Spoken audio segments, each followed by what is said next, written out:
Spiderman, Spiderman does whatever a spider can. Spins a web. What? Spins a web any size, catching thieves just like flies. Look out! Here comes the Spider-Man. There it is.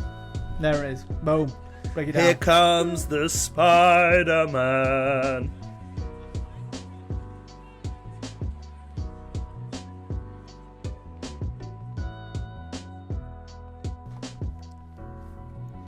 Hello and welcome to Code and Colour. Here we discuss things, all things animation, digital drawing and video games. Got there in the end. I am the web-slinging host of the day, Tyler.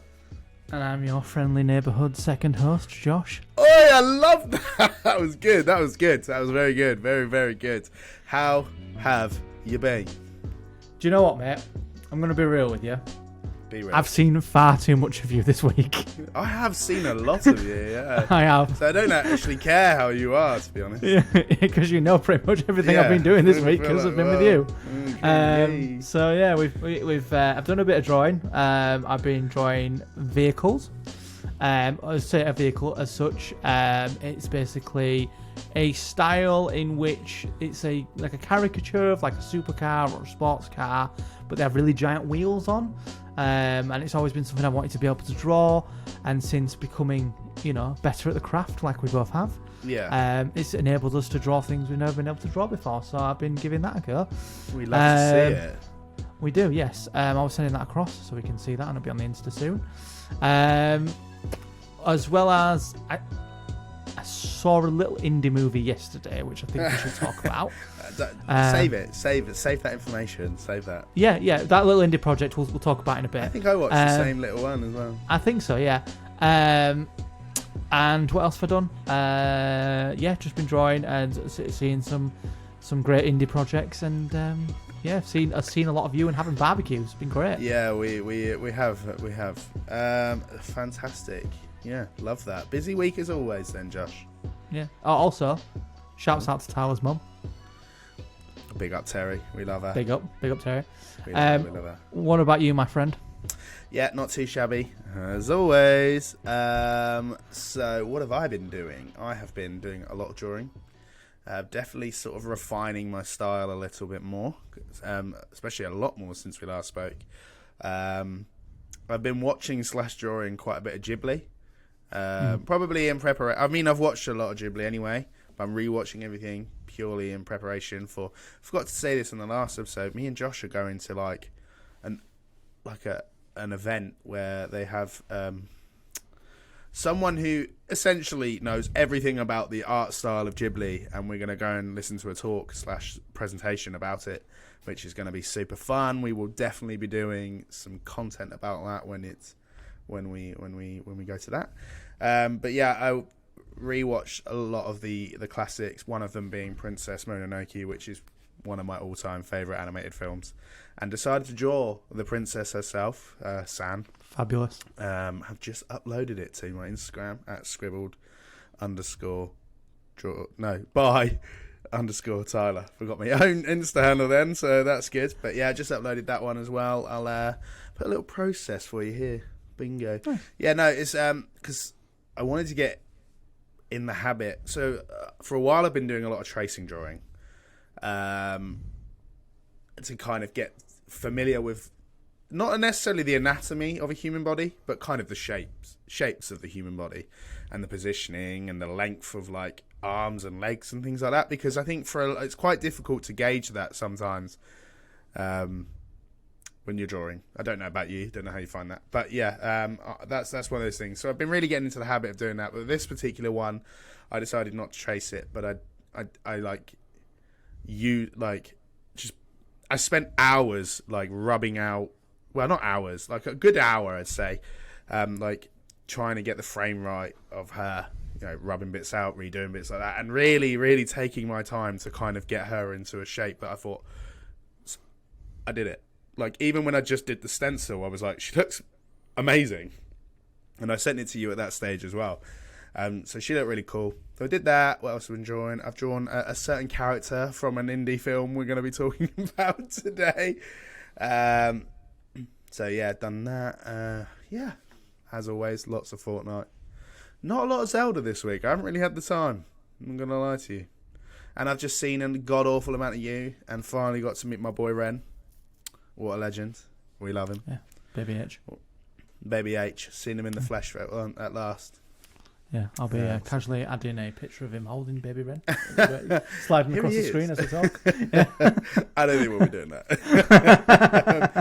But yeah, so I think it's time we talked more about the indie film, because it's going to be a delightful thing that we're going to talk about. But before we get into that, there's something not so fantastic that's happened in the last week, and me and Josh decided we would like to get into that. So I don't know if any of you guys have seen. Josh is looking baffled, but as soon as I say it, he's going to quickly remember what it is. I'm aware. He's already remembered. Yeah. So I don't know if you guys remember. It was very early in an episode of ours. We talked about Disney laying off 7,000 members of staff. Boo, Disney. Boo. Disney taking L's since day. And sort of to expand on that, a lot of that has come to fruition, I'd say. And specifically, Pixar have laid off some of their real key members of staff. But let's get into that. Let's dive into Pixar. Pixar. Just the eye just getting mashed up by the lamp. Just smashed. That's basically that's right. Disney are the lamp, and Pixar are just the eye, and they just absolutely pounded them. Anyway, so that was a glamorous image for you all. But so essentially, what's happened for those, as I mentioned earlier, 7,000 members of staff being laid off from Disney. That isn't just entirely from their film production. It spans from all departments, including the fairgrounds, the theme parks, etc. But we mentioned that earlier in at the time. But they're actually still probably one of their highest earners. Merchandise and the theme park attractions are some of the highest earners for Disney. So they didn't really suffer so much. It's more the entertainment side. Pixar specifically. And so they laid off 60 members of staff from Pixar, which in the grand scheme of things probably doesn't seem like a lot. But Pixar is only 1,200 members of staff, which isn't a lot. There was more at our old job, Josh.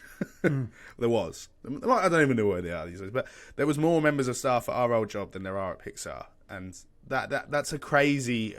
That is crazy. And one of them being Galen Sussman, who she famously worked on Toy Story 2, and there was an incident where the film accidentally got deleted. Toy Story 2 at 90% completion, the film got accidentally deleted, but she had a backup copy of that film saved at home, which meant that they never had to reproduce that entire film, which would have cost them an absolute fortune. And if it wasn't for that, Pixar probably wouldn't be where they are today, because they would have lost an absolute bomb at the time, right? Like Toy Story 2 and Toy Story were well ahead of their time for animation, given the time they were, to the point where in 2006 Disney acquired Pixar, so that's how we ended up with the 3D animation direction in just mainline Disney. And I think Pixar have always suffered from that, and I think they're going to continue to suffer from that. I think this is the beginning of a tumultuous journey for Pixar. What do you think? Yeah, I think when you start getting rid of team members that are literally the pillar stones of your community, you're in real trouble. Like, she essentially saved. They were on a hot streak. They were doing good. Toy Story 2 is peak Pixar. Like, it seriously is phenomenal. It it's paved so the way good for the future of Pixar. It's so good. Like for me, personal opinion, Toy Story 1 doesn't hold up. It's good. It didn't age well. It hasn't aged well, has it? Toy Story 2 has, though. Yeah. And that it's just a really, really good film. And it basically greenlit everything else that they've brought forward since then. Yeah. because of its success. And she saved that, she stopped that from happening, and then Disney was like, "Nah, we don't care about what." And do you know what's even worse? As a higher kick in, like a bigger kick in the teeth, is they greenlit at the exact same time that they announced these 7,000 layoffs. They greenlit a Toy Story 5. Don't you just think that's just a huge kick in the teeth for someone who's obviously put Pixar and Disney on the map, in modern day animation? It's a real shame to see that happen. Could we? Do we know if it was an amicable breakup, or do you think she was kicked? Yeah, I mean, it definitely. Is it ever going to be amicable though? Like it's. I don't know. Okay, it might be. It might be like a case of she wants to walk away. There hasn't been much announcement of how that negotiation was done, but I don't know. It doesn't bode well. It does. I don't think it paints Disney in a very good light at this time, at this stage. No, and I agree. I don't think it does paint them in a good light, and I would 100% agree with you. But let's do my favourite thing of play devil's advocate. Go for it. Before you do that, though, I just want you to know that I just Googled Galen Sussman, great woman. And sounds like a Star pretty Wars much character. all of the like the headlines are Disney ruthlessly fires Galen Sussman. So, okay, let's put tinfoil hats on. Devil's advocate theory. Here we go. Also, her name sounds like a Star Wars character. Love it. It really does, Galen. I'm pretty sure it is, isn't it? Isn't that Galen Malik? Mads Mikkelsen. No, he's Dracula. Galen Malik. No, I thought he was Mads Mikkelsen's character from Rogue One, Galen. Galen Erso, I'm pretty sure he is. There might be two. Yeah, I mean, anyway. Carry on. You can edit afterwards and go, I was right, Josh. It is Galen Erso. I was right. Mads Mikkelsen. What's the one in Force Unleashed? Galen in Force Unleashed. Anyway, you carry on. So, a tinfoil hats theory vibe now. What if Galen she Marek. was paid? There we go. I thought it was. What if she was paid a lot more? And in while they got rid of 60 employees, hear me out. We say she was on $200,000, and if they didn't get rid of her, they had to get rid of another 10 employees. Okay, that's fine, right? That's fine, And if that's a decision that she made, that's fine. But either way, it was her or 10 other employees, right? Let's say that's a real scenario. It's her or 10 other employees. Now, Josh, you and I have been through a redundancy in the last 2-3 months, so we know exactly what it's like. It's a very awkward time, a very, you feel like you put a lot of hard work into something to get very little back. And yes, you might get a payout, and fine. But overall, Disney is going to continue to thrive. And I don't understand how Disney have found themselves in a position where they ever needed to, lay off 7,000 members of staff. There was a point in time, within the last 5 years, where everyone thought Disney were going to monopolise the entire film industry. So how have we found ourselves in what? How have we found ourselves? Mate, The Force Awakens found ourselves. Soon as Disney acquired Star Wars, from then on, they batted out pure crap. That's all they did. They didn't, though, did they? Everything that's come out from Disney. So you've got Star Wars, you've got Last Jedi, you've got Rise of Skywalker, Drivel. All their animated stuff has been fine. Not groundbreaking. Rebels is groundbreaking. Don't even at me, Joshua. No. Not the Star Wars stuff. Yes, the Star Wars, Clone Wars things, they're great. But Disney's Pixar stuff.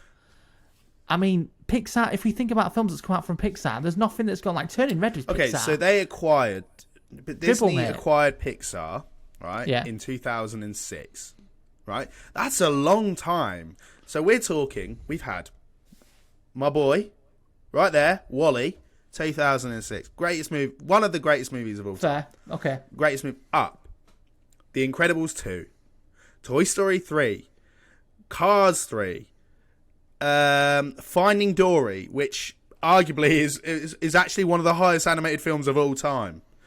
Is Pixar Frozen, or is it DreamWorks? No, that's Disney's. That's mainline Disney. Oh, mainline. Monsters University, another great movie. Okay. Ratatouille, I think might. Yeah, that's 2007. Fair. Okay, right, stand corrected. So there have been some good things that's come out. So Disney, and they acquired Marvel, right? Yeah. And they created the MCU, which I know splits audiences anyway. But that's a big cost. That's been it dribble. is, but it's also grossed them so much money that it's not even funny, right? And then they've acquired 20th Century Fox. So there is a point where people thought they were going to monopolize the entire film industry. Yeah. And they're gonna, I think if people are kidding themselves if they think they're not going to acquire more. It makes me think the reason they've laid off these staff is so that they can afford to acquire a bigger studio. They're buying Fox, aren't they? Well, there you go then. Yeah. There you go. But just to put into context, right? What Galen's Susan's savior of Toy Story 2 did, it saved a $3.2 billion franchise. That's fair at that time. Again, I'm still Tim Fine. I don't agree with it, and I think that Disney shouldn't have done it. And obviously we've been through it, and I think it's a horrible time for everybody. But let's look at it again. Super devil's advocate, tinfoil hat. What is she contributing now? There's absolutely every chance that she was still working on everything. Wait, right. Do we actually think that she's not high enough in the business where she doesn't have to do any animation, she doesn't have to draw anything, she project oversees a new film, whatever it be, Elemental or whatever it is? What actually is she animating? Is she an integral part of it? She produced Lightyear. She produced it. She banked up the money. That's fine. However, and you can see why, because Lightyear, unfortunately flopped, and it's interesting that it's flopped. It's a crying shame. It is a crying shame because it is a good movie, and it's a darn shame that we found ourselves in a position where this film wasn't shown in roughly, pretty much most of Asia, to be honest, and the Middle East, purely because of one 3-second shot of two females. Yeah, that's it. A peck. That's it. And so for that reason, you lose a lot of money. And it is a darn shame that we find ourselves, years and years after the hard work we've done in all throughout history, that people still can't just accept that. And as a result, Disney lose X amount of money. And as a result, people's livelihood is genuinely at stake there. I'm not under any illusion that Galen Sussman will not find work elsewhere. Oh no. Should be in something. DreamWorks will take her up. Sony might take her. She'll probably end up at somewhere like Illumination. The bottom tier animation. To be honest. Whoa! Don't at me about Minions. Minions is peak. Illumination.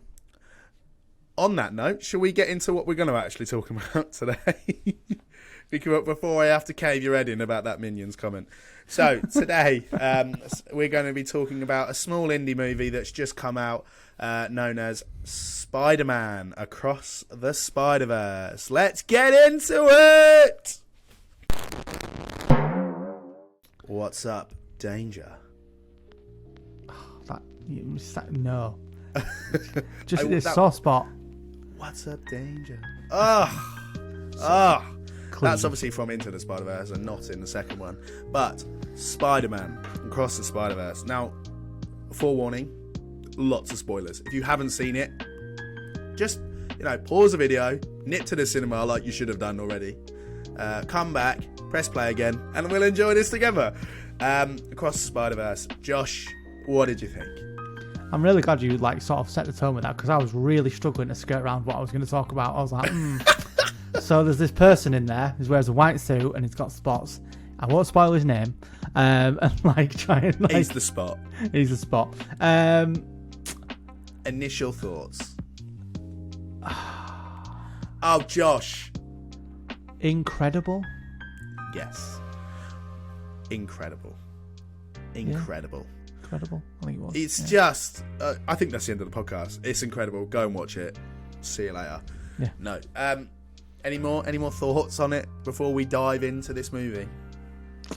I came out of the cinema and I thought about the Dark Souls thing that everybody says when you're really bad at a Dark Souls game, and they say get good scrub.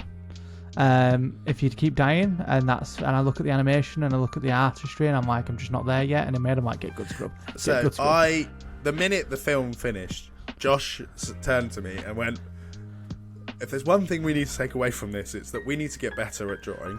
And I went, how do we go? Like, where does anyone go from there? Like, on a competitive market sort of level, right?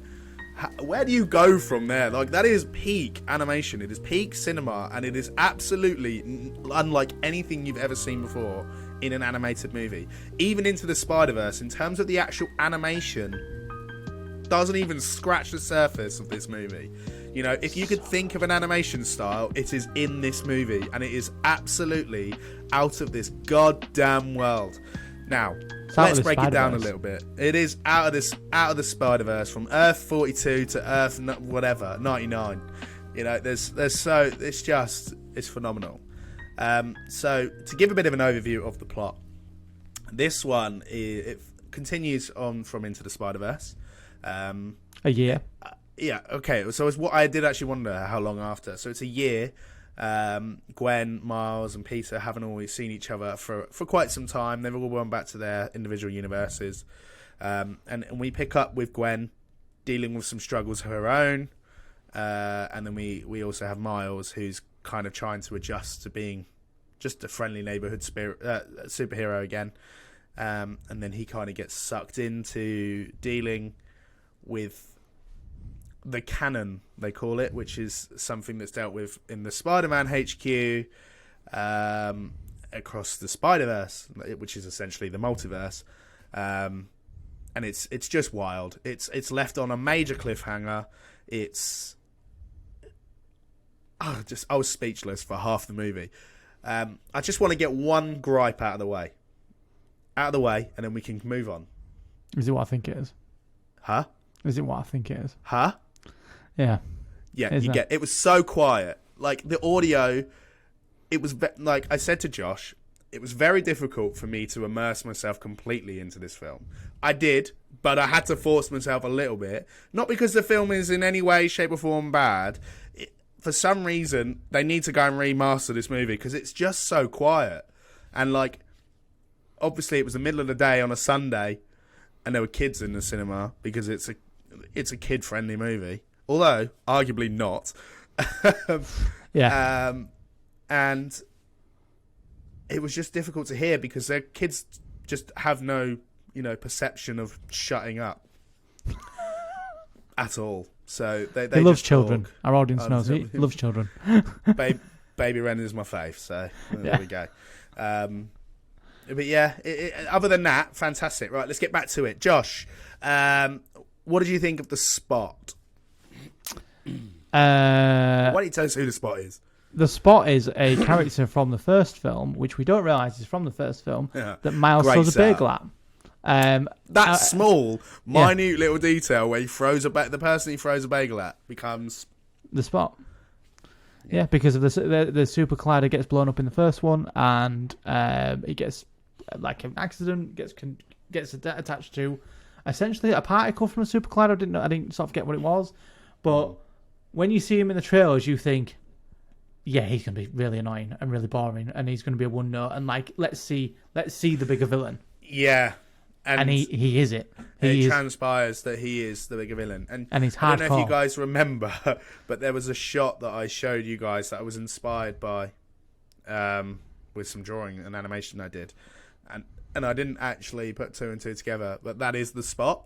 And he jumps from like Spider-Verse, I guess, to Spider-Verse. Different timelines, different versions of Earth. To essentially make himself much more powerful, and it just becomes that he is the result. Like, he causes everything to happen in this movie. Everything bad that happens is a direct result of him. I enjoyed it. I liked his setup. I liked the gripe I had with the film. The only gripe I had, it was quiet, but is what it is.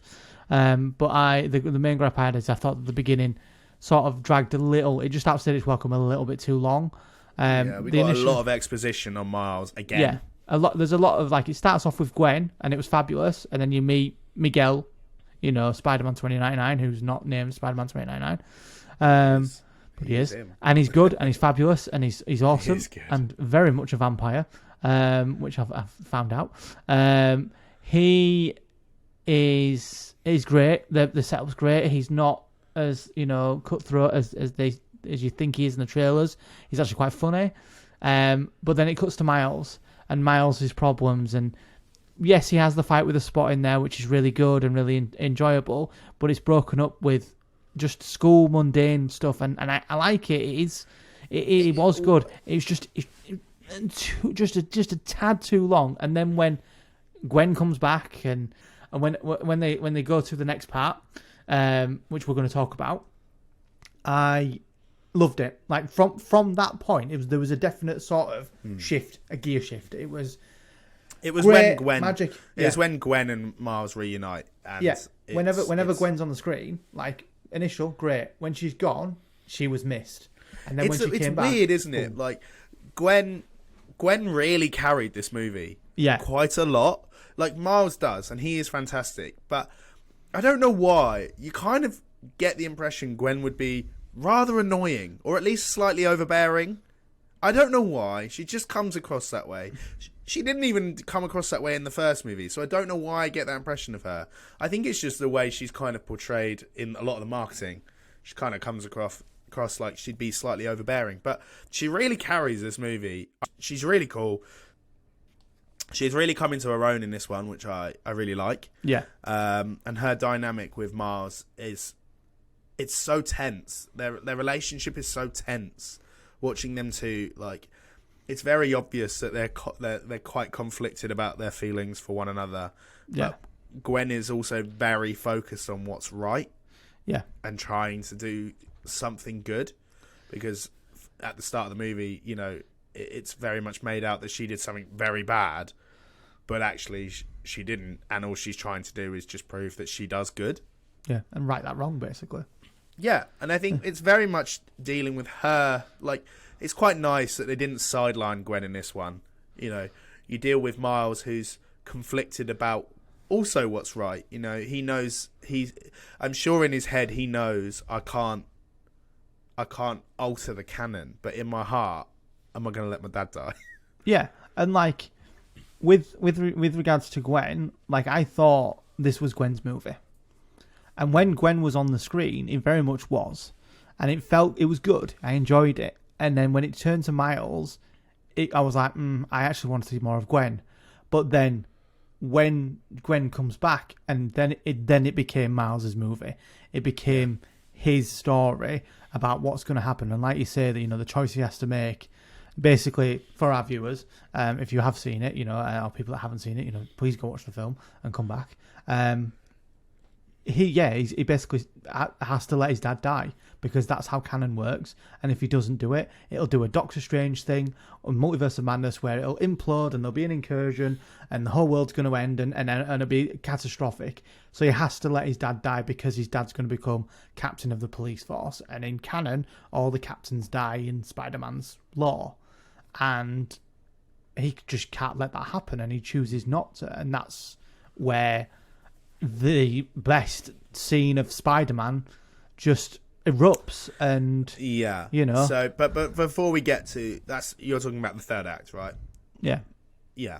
But before we do that, let's talk about the middle, where he goes to Spidey HQ. Yeah, that's what I mean. No, that's what I mean. I thought you were on about when he comes out the other side. No. Because that is arguably one of the greatest scenes in all of cinema. That whole third act is arguably one of the greatest things in all of cinema. But so he goes to Spider HQ, and there are thousands upon thousands of variations of Spider-Man just in one place. Who was your favourite?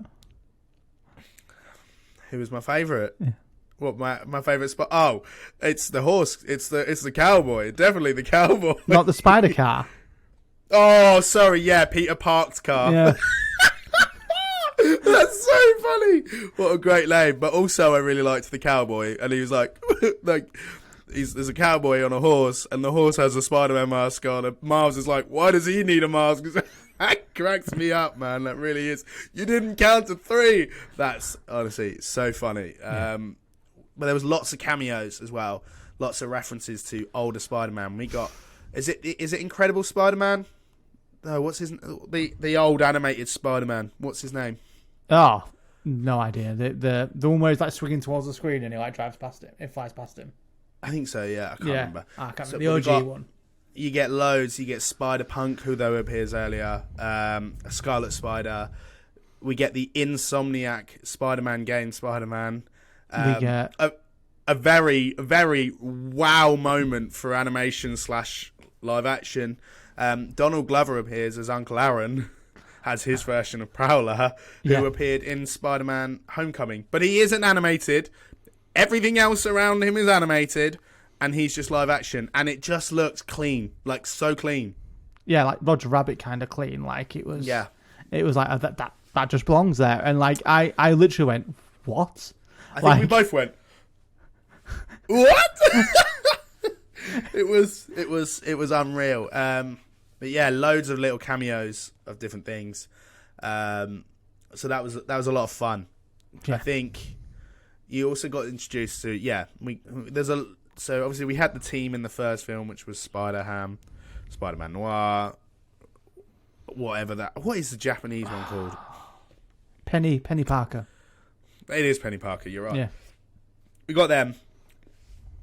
Penny Parker appears in it, but other than that, the rest of them aren't in the film, right? He gets a new team. The Indian Spider-Man. I can't remember his name, but and then you get Spider-Punk. Yeah. Who was played by Daniel Kaluuya, and then there's a Spider-Man that's kind of like an AI, and they're your new team in this one, and they're fun. I really liked Daniel Kaluuya as Spider-Punk. You weren't a fan, were you? It was just a bit too like edgy British, and I was just like, he got. That's what it is. I think got it's a bit cool. jarring. He did get a tiny bit jarring, but like the Indian Spider-Man, which I'm going to Google his name. I read something interesting about Spider-Punk today. What did you read, Josh? Yeah. So obviously he changes. Like his animation style doesn't change, but he changes a lot. Like he'll be black and white. He'll be in color. Yeah. His frames. And I read today that the reason it does that is because he hates consistency. Don't he say he hates consistency? Yeah, he hates consistency, right? So he hates things being consistently the same. So his animation style changes all the way through it. I found him. Pavita Prabhakar. Yeah, and Karen it's played Sonny. by who is in Deadpool as Dopinder. Dopinder, that's it. So he was great. You couldn't miss him. As soon as you heard his voice, you're like, that's Dopinder. Like there's no mistaking that. Mr. Paul. Yeah, it's so good. And so and then Spider-Man 2099 basically tells everyone to chase Spider-Man, to which they and go, huh? They do the meme on a much wider scale. There are thousands going like that. For those that can't see, if you're listening to this, it's the Spider-Man all pointing at each other meme. But why are they chasing him? Because he's an anomaly. Which is so well Such done. a good little plot point. So well done. So yeah, there's this whole setup that essentially Miles Morales was never meant to become Spider-Man, and he's an anomaly. He never belonged as a Spider-Man, which I thought was really well done. And what's even more interesting is that it transpires that everyone knew about that. Everyone knew he was the anomaly from even Gwen and all that knew about it from when they were working with him in the first film. And kind of, for some reason, is the reason that Spider-Man in Miles' timeline dies. Yeah. So he's the spider that bites him is from a different universe, which is brought on from 2042. Spot, because I think Spot created the Collider, and then he inadvertently created Spot when he did his accident, which It's great. That's a very good plot device, and I enjoyed that. Like, it was so refreshing to be like, oh, actually, it's nice to go into a film. Like, I went in with No Way Home, for instance. I knew everything that was going to happen. I knew that two Spider-Men were going to pop up. I knew it was going to be great.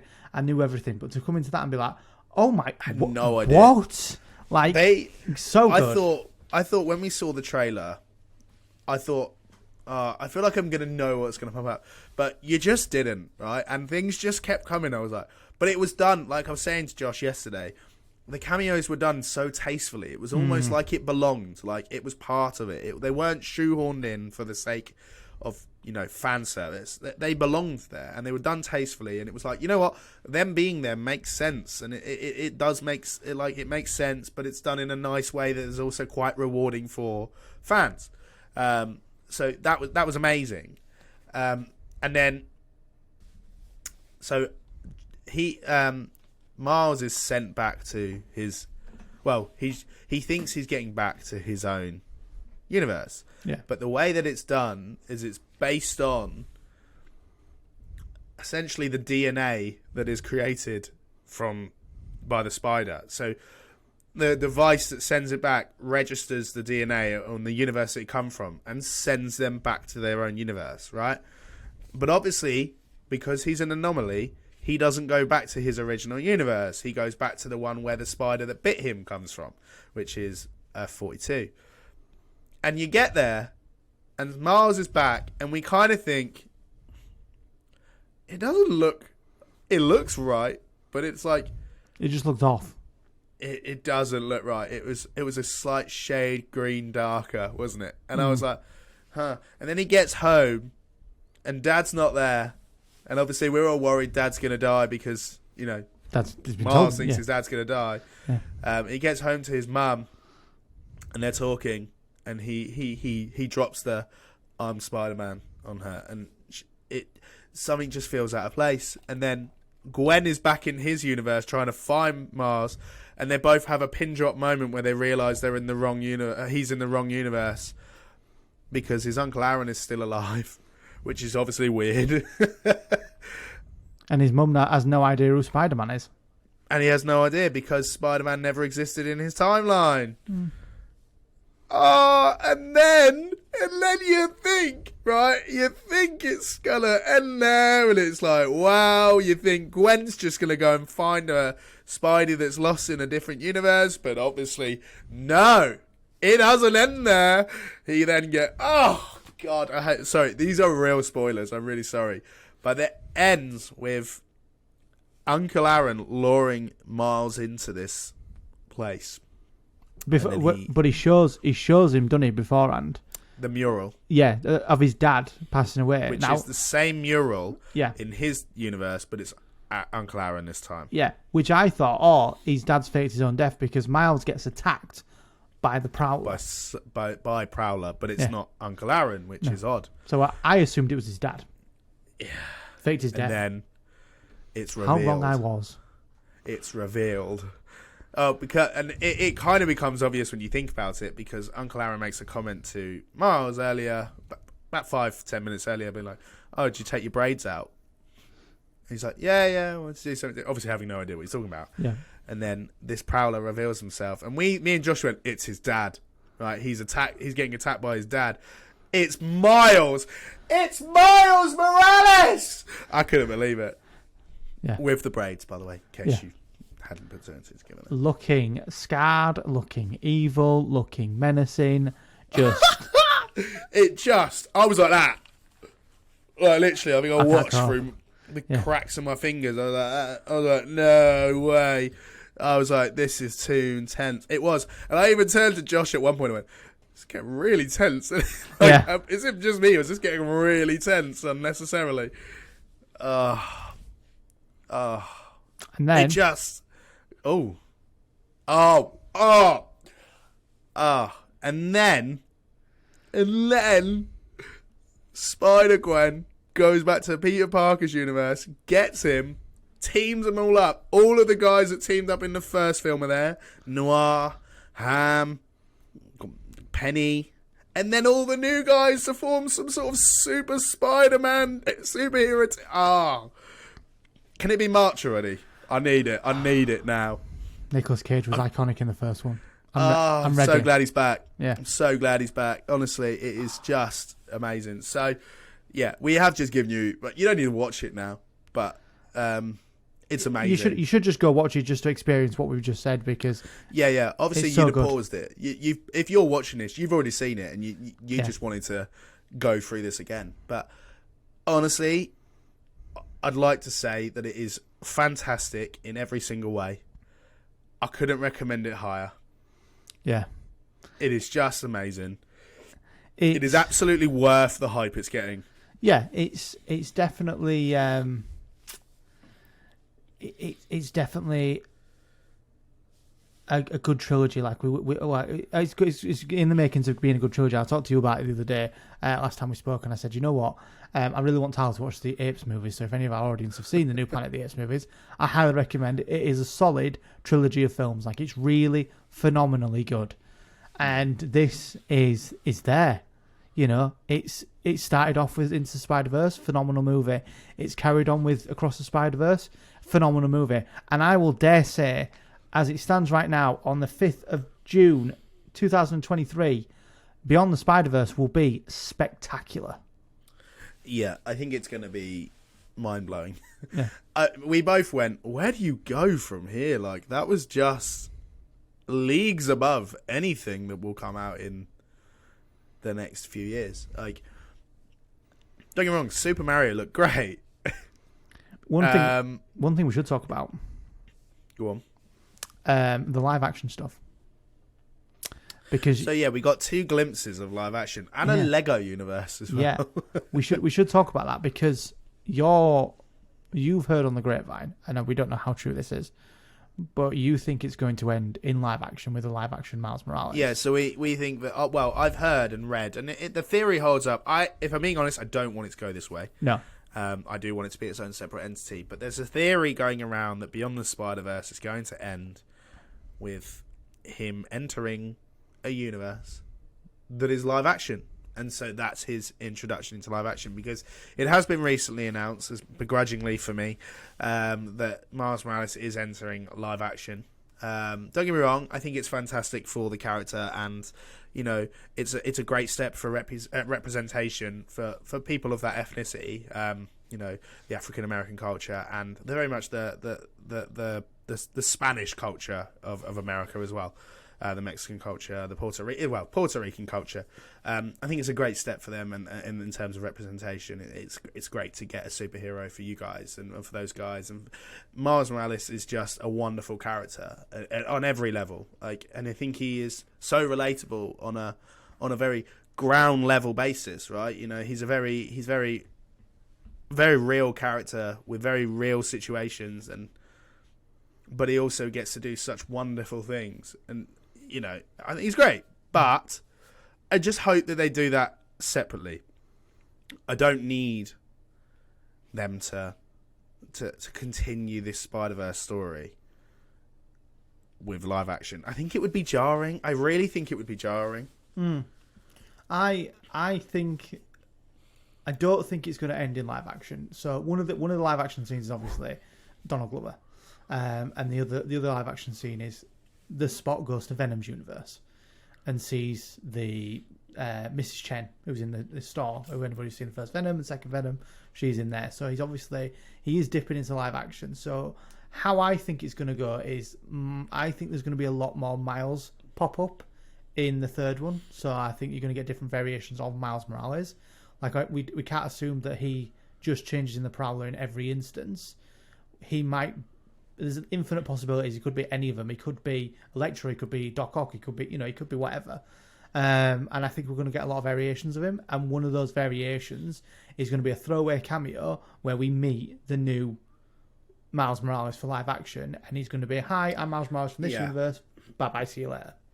Not our Miles. I don't think that our Miles is going to transition into It's going to be the Miles Yeah. from the MCU version of it, probably. The Earth 999 with Doctor Strange. I wouldn't be surprised if we saw Tom. Yeah, in the next 100%. one. Tom Holland. Yeah.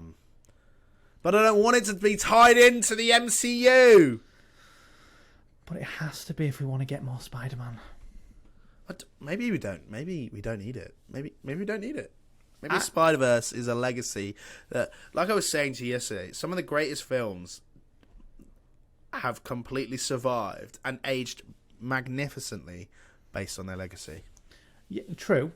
But again, tinfoil hat, devil's advocate. Give me more Lord Spider-Man. Almighty. Give me more yes. Batman. Give me more. Just Just give me loads. Just give me everything. Everything you want, just throw it at me. Of any superhero, anything, just throw me good stuff. You know, if you're banging out animations like Amazing Spider-Verse, give me a Batman version of that. Give me a Superman version of that. Give me a Flash version. Man said of that. Amazing Spider-Verse. Yeah, Amazing Spider-Verse. Yeah. Oh, Josh. Worlds collide. I think we could sit here and talk about it all day. But what I really want to know is, what's your CNC recommendation? My CNC recommendation, my good friend, is a little indie game called Ratchet and Clank, made by the team that are making the Spider-Man PS4 game. They're made by Insomniac, a PS4 PS5 game. Yeah, they made the Spider-Man PS4, smashed it out of the pack. Obviously, we love Spider-Man, and I was going to recommend it, but enough people have played it that it's got a sequel. And I think that more people... spin-off. Exactly. And more people need to play And a Ratchet cameo and Clank. now. Exactly, yeah. He's everywhere. So, Ratchet and Clank is basically a sci-fi platformer kind of like shooter. It looks very, very good. It plays phenomenally on the PS5. And the reason why I recommend it, because it has just come to PC and therefore bridging the gap yet again between console and PC.